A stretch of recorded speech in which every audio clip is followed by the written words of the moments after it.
Court is now in session.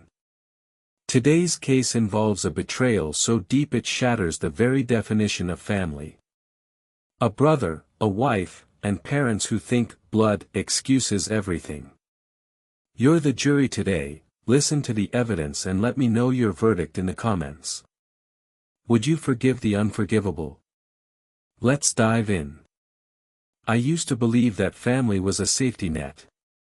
No matter how hard you fall, they're there to catch you. But after the last 3 months, I've realized that for some people, family isn't a net, it's a noose. My name is Mark.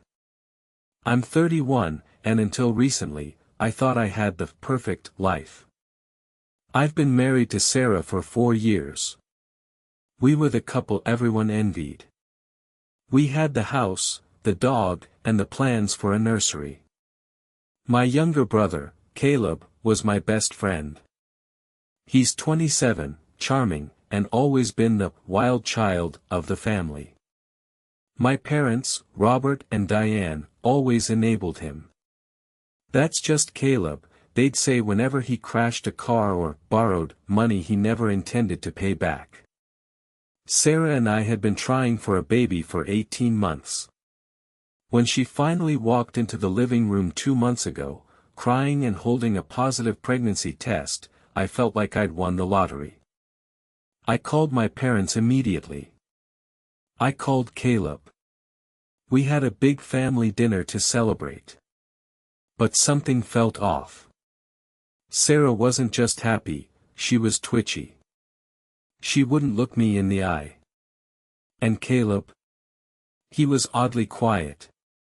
He didn't offer a "congratulations, bro."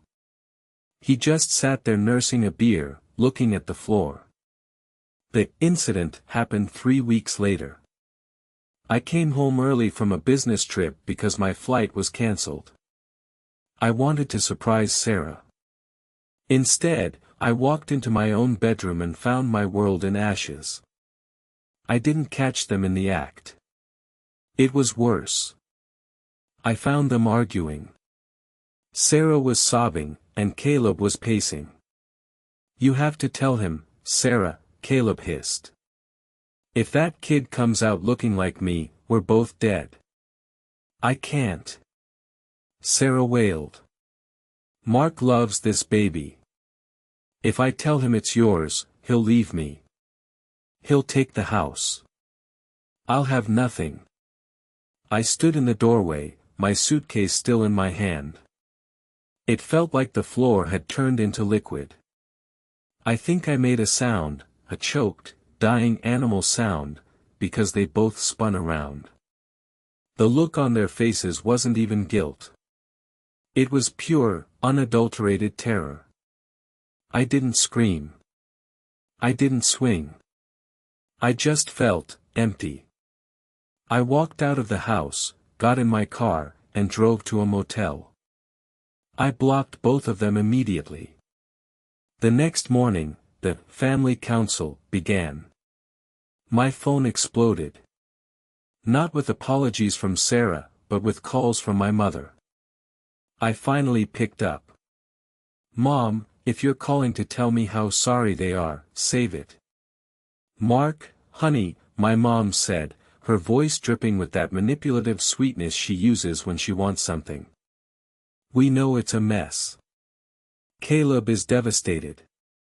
Sarah is a wreck. But we've talked about it as a family, and we think the best thing to do is just move past this." I sat on the edge of the motel bed, stunned. Move past it? "Mom, he got my wife pregnant." "My brother. My wife." We know," she said dismissively. "But think about the baby. This baby is still a member of this family. If you divorce Sarah and kick Caleb out of your life, you're destroying the family. If you just raise the child as yours, no one ever has to know. We can keep this a secret. Be the bigger person, Mark. For the family. Be the bigger person." I was shaking now. You want me to raise my brother's affair baby and pretend to be a happy husband to a woman who cheated on me with my own blood? It's just a mistake, Mark, my dad chimed in on the extension. Caleb made a mistake. Sarah made a mistake. Don't be so stubborn. Family stays together.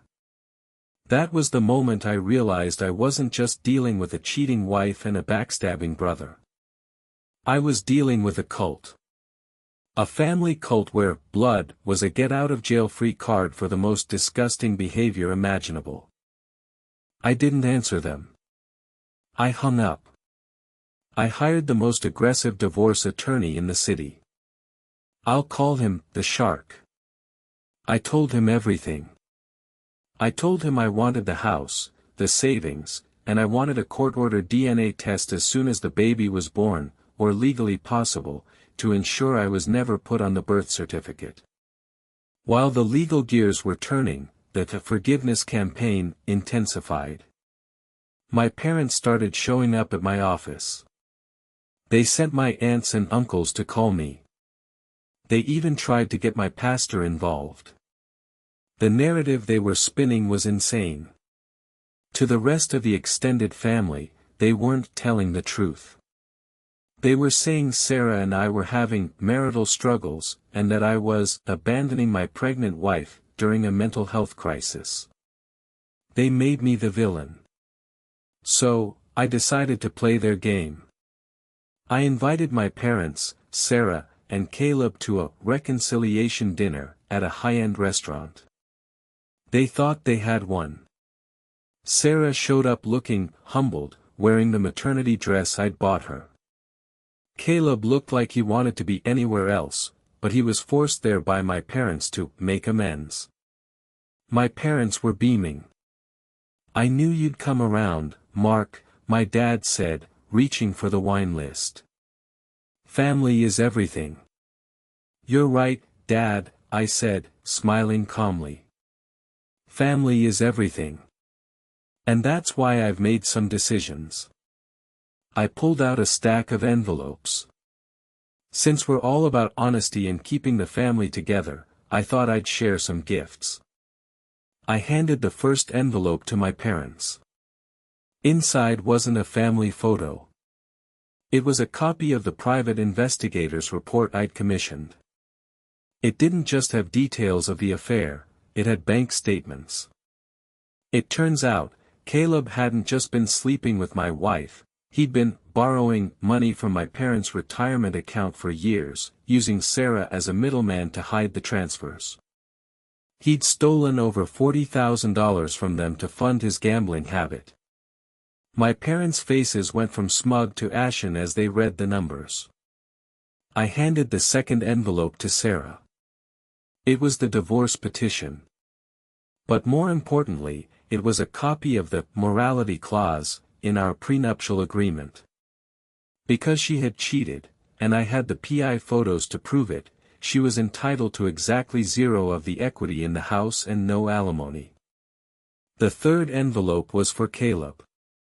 It was a formal notice to vacate the apartment I had been paying for him.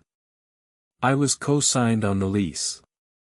I told the landlord about the illegal substances I'd seen in the unit, which was true, and they were more than happy to let me break the lease and kick him out. The table went dead silent. The forgiveness vibe evaporated instantly. Mark, how could you, my mother hissed, clutching the report of Caleb's theft. I'm being the bigger person, Mom, I said, standing up. I'm letting Caleb and Sarah be together. Since they're so in love and having a baby, they can go be a family. Caleb, you have no job and no apartment. Sarah, you have no house and no alimony. You two are perfect for each other. I looked at my parents. And since you're so worried about the family staying together, I'm sure you won't mind them moving into your guest room. After all, you have to support each other, right? I walked out of that restaurant and didn't look back. The aftermath was glorious chaos. My parents, suddenly realizing that Caleb had drained their retirement, stopped defending him. They tried to turn back to me, apologizing and saying they didn't know the extent of the betrayal. I told them that since they were so big on forgiveness, they should forgive themselves for being such terrible parents, but they weren't welcome at my house anymore. I went no contact with the whole lot of them. Sarah tried to sue for a hardship settlement, but the PI footage of her and Caleb entering a motel while I was at work made the judge lose all sympathy for her. She ended up moving back in with her parents, disgraced and broke. Caleb. He's currently working a dead-end job to pay off his gambling debts, and from what I hear, he and Sarah can't stand each other. Turns out, when you take away the thrill of the secret and the safety of my money, their love was just two toxic people using each other. I sold the house. I took a job in a different state.